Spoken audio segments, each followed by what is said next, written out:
دي باني وهي بنوتة داخلة الجامعة بقلب مفتوح للحياة. علاقتها الأولى في الحب انتهت بشكل مش حلو، لكن اتجمع حواليها شباب شكلهم حلو وبيتمنوا رضاها، وهي دلوقتي مش عارفة قلبها هيكون مع مين فيهم.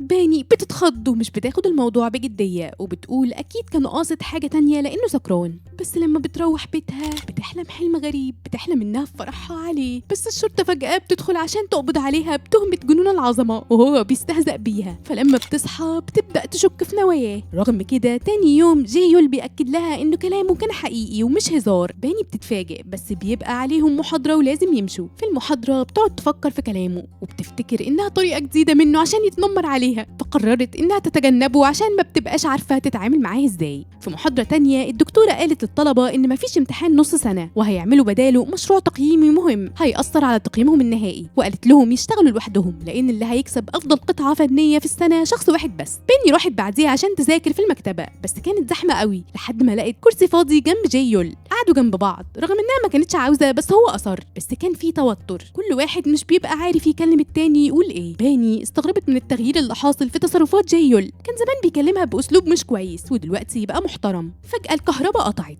واضطروا يمشوا، بس قبليها جيول سألها لو تحب تيجي وتكمل مذاكرتها عنده في المكتب، بس هي اتحججت بأي حجة لأنها مش عارفة لسه تتصرف معاه ازاي. ولما كانت ماشية بتجيلها مكالمة من كوتن نيم بتقول لها إن بوبي لقيت لهم مكان عشان يذاكروا فيه. باني وافقت وبتبعت رسالة لجيون اللي كان عاوز يجي يذاكر معاهم هو كمان. باني اتصدمت لما عرفت إن المكان اللي بوبي اختارته هو مكتب جيول. المهم قرروا يتعشوا سوا ويشوا لحمة جوه المكتب، بس للأسف حصلت كارثة. دخان الشوي شغل إنذار الحرايق والمية غرقت المكان كله، بس باني جريت عشان تنقذ معدات التصوير والأجهزة اللي كانت جوه المكتب عشان غالية. جيول ساعتها كان بره مع جيون بيشتروا مشروبات، وجيول سأل جيون إنه ليه دايما لازق في باني وكل ما يشوفهم بيبقوا مع بعض. فجيون رد وقال إنهم صحاب مقربين، بس جيول ما كانش مقتنع. ساعتها جيون استغرب وسأله هو ماله متضايق ليه، وكمان طلب منه ما يضحكش على باني. جيول رد بسرعة وقال إنه مش بيضحك عليها، بالعكس هو عايز يدخل معاها في علاقة جدية.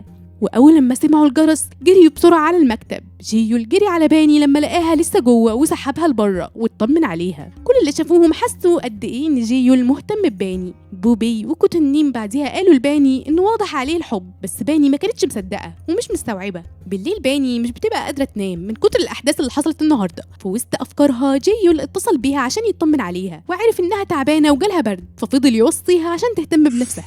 تاني يوم باني لقت دواء برد على مكتبها. ابتسمت وافتكرت ان الدواء ده من جيول، لكن في الحقيقة اللي جاب لها الدواء هو جيون. جيول في نفس الوقت اكتشف ان مامته على علاقة مع أستاذه في الجامعة، فراح اتخانق معاه وقال لها انه مش مهم بالنسبة لها غير مصلحتها بس، وانه عمره ما كان مهم بالنسبة لها، وحتى انها اخدت حضانته بس عشان تاخد النفقة. وبعدها شاف باني جنب التماثيل اللي بينحتوها، ساعدها انها تربط شعرها وجاب لها دواء، بس هي وريته الدواء اللي كان على المكتب، فهو شك ان في حد تاني بيحاول يهتم بيها وابتدت الغيرة تظهر عليه. بعديها بنعرف ان المهرجان السنة دي هتقدمه واحدة اسمها يورم، ودي كانت انجح خريجة من قسم الاعلام والعلاقات العامة، وكمان بتبقى اصغر مذيعة رياضية في قناة كبيرة. الدكتورة بعديها بتروح عشان تقيم التماثيل بتاعة الطلبة، وتمثال باني ما خدش التقييم اللي كانت بتتمناه، بالعكس الدكتورة انتقدته جامد ومدحت تمثال يوري زميلتهم. باني اتأثرت نفسيتها جدا، خصوصا لما رجعت البيت وسمعت اهلها بيتكلموا عن الفلوس والصعوبات اللي بيواجهوها عشان يوفروا لها مصاريف دراستها، وكانوا شاكرين انها دايما بتاخد منحة عشان هي بتطلع من الاوائل دايما ومستواها حلو.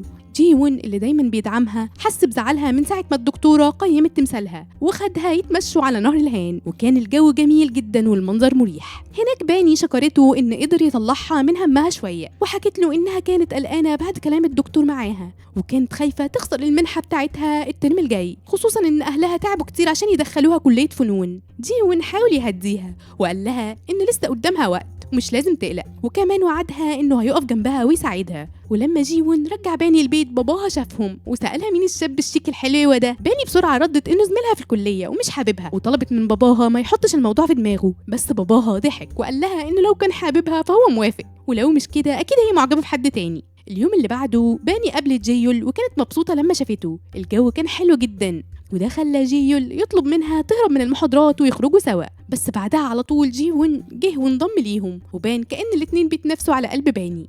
جيون كمان قعد يبين انه قضى وقت معاها عند نهر الهان امبارح عشان يضايق جيول. باني حاولت تتصرف بحذر عشان ما تزعلش حد، ولما جيون حس ان باني سخنه كان عايز يقيس حرارتها، بس جيول منعه بسرعه وطلب منها تاخد الدواء اللي جابه لها امبارح.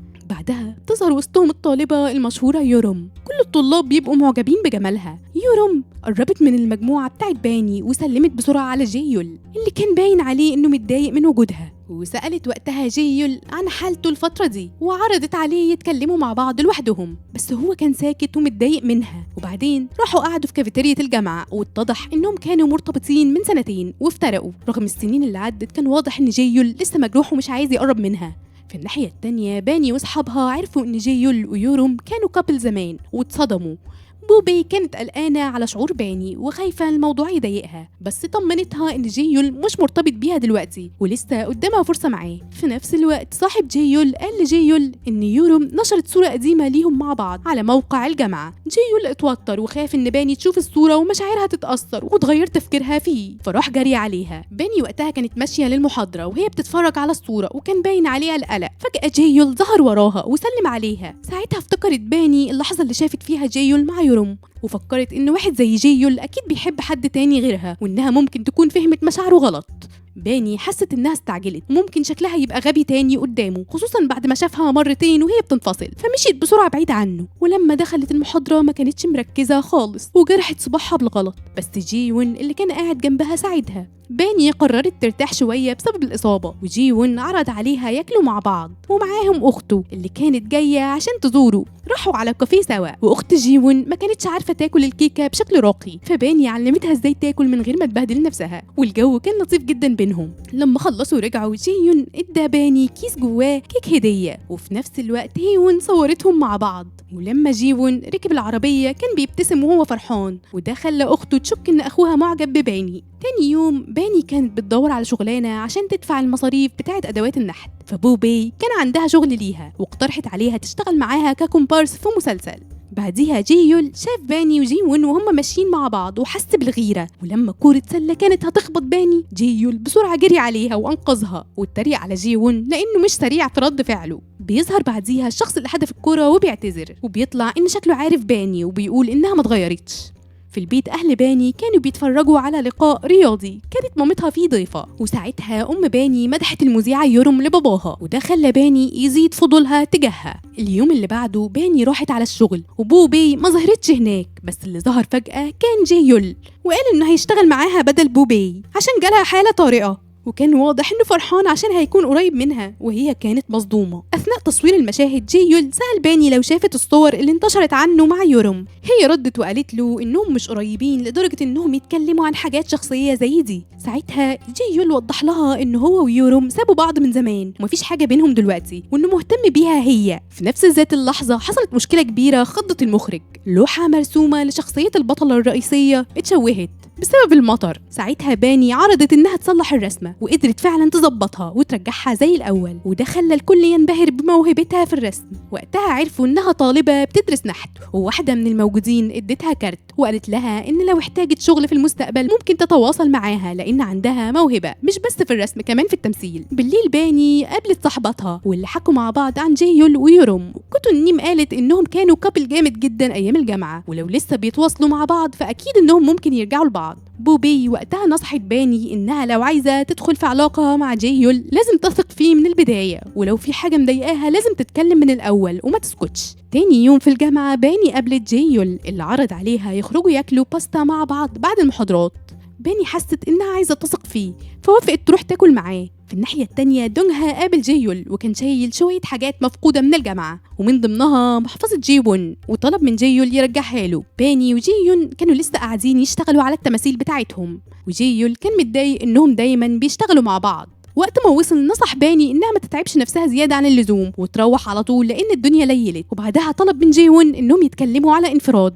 جيول حاول يوضح ان مشاعره تجاه باني جديه لكنه قلقان من وجوده جنبها وتاثيره عليها. جيون قال له ان باني بالنسبه له مجرد صديقه. جيول ما كانش مصدق وقال له يا اما انك مش واعي لمشاعرك او انك بتخبيها. وفي الاخر جيول رجع لجيون محفظته ومشي.